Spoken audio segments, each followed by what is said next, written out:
भाइयों बहनों, समाजवादी पार्टी के लोग आज बौखला गए हैं।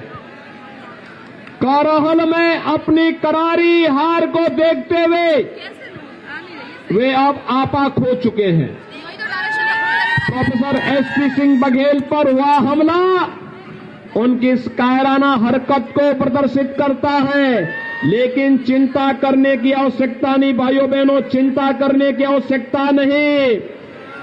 याद करना, हमने 5 साल के अंदर समाजवादी पार्टी के संरक्षण में पलने वाले पेशेवर गुंडे और अपराधियों के खिलाफ बिना किसी मान बनोबल के कार्रवाई की है। और मैं आपको आश्वासन देने के लिए आया हूं कि बुलडोजर को मरम्मत करने के लिए भेज दिया हूं। 10 मार्च के बाद जब ये फिर से चलना प्रारंभ होगा तो जिन लोगों में अभी ज्यादा गर्मी निकल रही है, भाइयों बहनों, ये गर्मी 10 मार्च के बाद अपने आप शांत हो जाएगी। भाइयों बहनों, मुझे बताया जा रहा है कि समाजवादी पार्टी के गुर्गे जगह जगह जाकर के भारतीय जनता पार्टी के कार्यकर्ताओं को, समर्थकों को धमका रहे हैं। लेकिन अब ये धमकीबाज बहुत ज्यादा समय तक नहीं चल पाएंगे। चुनाव की प्रक्रिया 10 मार्च को संपन्न हो जाएगी और 10 मार्च के दिन जब भारतीय जनता पार्टी प्रचंड बहुमत की सरकार बनाएगी, तब आप देखना फिर क्या प्रदेश के अंदर कानून का राज कैसे स्थापित होता है और कानून का राज फिर से प्रदेश की जनता जनार्दन देखेगी। भाइयों बहनों, जो ये उत्साह है आप लोगों का, ये उत्साह वास्तव में वास्तविक उत्साह है।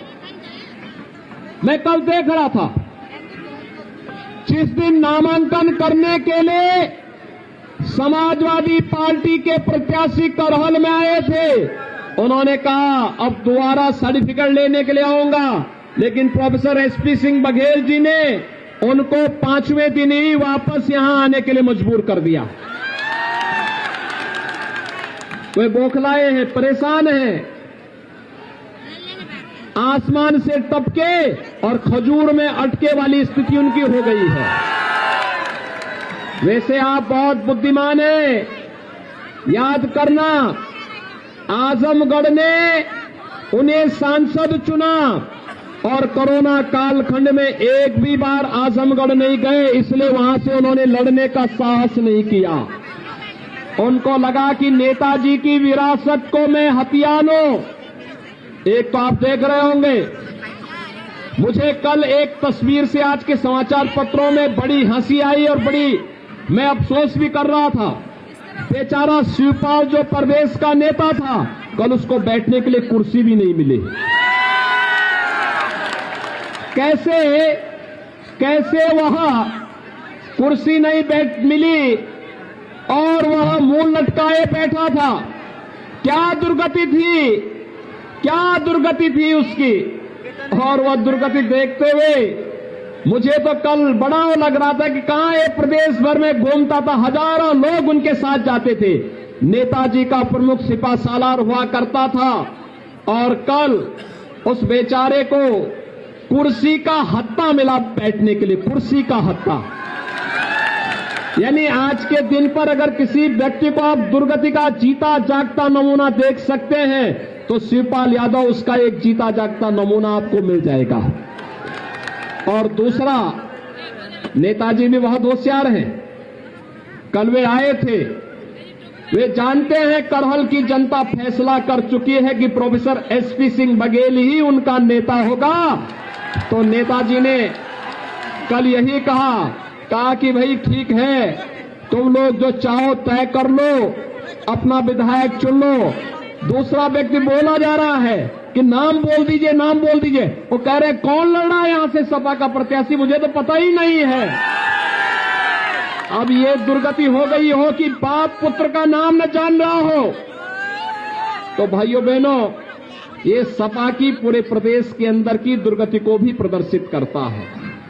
और इसीलिए आज मैं आपका आह्वान करने के लिए आया हूं कि भाइयों बहनों, मैनपुरी में पहली बार भारतीय जनता पार्टी 4 की 4 सीटों पर अपनी विजय पताका फहराएगी। मैनपुरी है, करहल है, भोगांव है, किसनी है, चारों पर भारतीय जनता पार्टी जीतेगी। लेकिन इसके लिए हम लोगों को अभी भी निश्चिंत नहीं होना है, क्योंकि जिन लोगों ने प्रदेश को पूरी तरह चर करके बर्बाद करने का कार्य किया हो, जिन लोगों ने करहल को उसकी पहचान दिलाने का नहीं, मैं देख रहा था कितनी गरीबी है, कितनी बदहाल स्थिति है, कितना बेरोजगारी है और किस हद तक जाकर के लोगों का शोषण किया गया है। आज भी करहल जैसे क्षेत्र ने, जिसने प्रदेश को नेतृत्व दिया हो किसी कालखंड में, आज भाइयों बहनों यहां पर तो विकास आसमान छूते हुए दिखाई देना चाहिए था, लेकिन समाजवादी कुनबे को विकास पसंद नहीं। उनके लिए सबका साथ और सिपाही खानदान का मात्र विकास, यही एकमात्र उनका नारा है, बाकी उनका कोई नारा नहीं। आपने देखा होगा उनकी संवेदना कभी गरीबों के प्रति नहीं थी, गांव के विकास के प्रति नहीं थी, नौजवान के रोजगार के लिए नहीं थी, अन्नदाता किसान की खुशहाली के लिए भी नहीं थी। उनकी संवेदना तो आतंकवादियों के प्रति थी। याद करिए, समाजवादी पार्टी में जो आज समाजवादी पार्टी के प्रत्याशी हैं, आपके इस सीट पर चुनाव लड़ रहे हैं, सिपाही खानदान के लिए अपना कुनबा ही पूरा प्रदेश होगा, लेकिन मेरे लिए तो पूरा प्रदेश ही परिवार है, और इसलिए पूरे प्रदेश के हित के बारे में हम लोग सोचते हैं। इसीलिए प्रधानमंत्री जी ने मंत्र दिया, सबका साथ, सबका विकास, और सबका साथ और सबके विकास के लिए हम लोगों ने तय किया है, एक हाथ पर विकास की छड़ी और दूसरे हाथ पर बुलडोजर का स्टीयरिंग लेकर के पूरे प्रदेश के अंदर हम लोग घूमेंगे। आप देखना, उत्तर प्रदेश विकास भी करेगा, और ये दंगा फसाद करने वाले, कर्फ्यू लगाने वाले, व्यापारियों पर हमला करने वाले, बहन बेटियों की इज्जत के साथ खिलवाड़ करने वाले, और ये जितने धमकीबाज हैं ना, इनको आप देखना 10 मार्च के बाद ये अपने गले में तख्ती लटका करके घूमते हुए दिखाई देंगे। और वही आह्वान करने के लिए मैं आया हूं, बेझिझक वोट दीजिए। आपके उत्साह को देख करके मैं कह सकता हूं, प्रोफेसर एसपी सिंह बघेल का चुनाव भारतीय जनता पार्टी ने बहुत महत्वपूर्ण तरीके से किया है। और भाइयों बहनों, आप उनको चुनाव जिता करके भेजे, करहल को एक बार फिर से मथुरा वृंदावन बनाने का काम अगर कोई करेगा तो भाइयों बहनों वह एसपी सिंह बघेल के नेतृत्व में होगा। और यही आह्वान करने के लिए आज मैं आपके पास आया हूं। चुनाव के दिन पहले मतदान, यानी 20 तारीख को चुनाव होने हैं परसों। आज चुनाव प्रचार का अंतिम दिन है। पहला काम मतदान का, डरिए मत, बेझिझक जाइए। जो उत्साह आपने दिखाया है करहल के प्रति और मैनपुरी के प्रति, मैं उसका आह्वान करने के लिए आया हूं।